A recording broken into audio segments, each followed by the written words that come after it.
Le chien a mangé son bébé. L'histoire c'est qu'elle avait laissé comme d'habitude son bébé avec son chien qui était tellement loyal envers elle. Et elle était sortie pour faire rapidement quelques courses. Chaque jour qu'elle faisait ainsi, elle revenait pour trouver son bébé profondément endormi avec les chiens.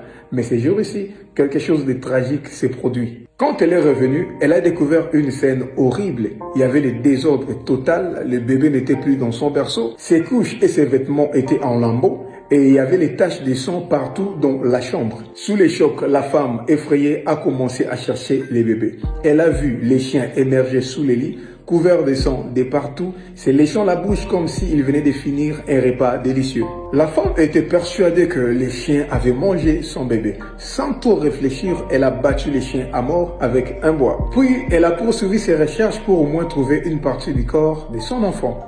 Or, derrière le lit, se trouvaient les bébés bien en forme, qui étaient sans habits et s'amusaient avec les tapis. Et sous le lit, la femme a découvert les corps d'un serpent qui a été déchiré. Donc, ce fut une bataille acharnée entre les chiens et les serpents. Les chiens s'est battu pour protéger les bébés contre les serpents voraces. Il était trop tard pour qu'elle se fasse amende honorable, parce que dans son impatience et sa colère, elle a tué les chiens fidèles. Malheureusement, c'est comme ça aussi dans la vie.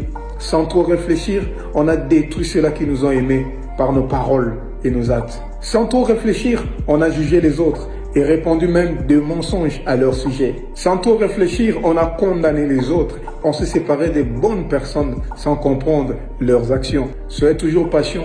Il faut prendre son temps et surtout demander à Dieu la maîtrise de soi pour éviter d'agir sous la colère. Parce que l'impulsivité sépare des amis, détruit les couples et divise les familles. J'aime un verset de la Bible qui dit « Celui qui est lent à la colère fait preuve d'une grande intelligence, mais celui qui s'énerve facilement proclame sa folie. »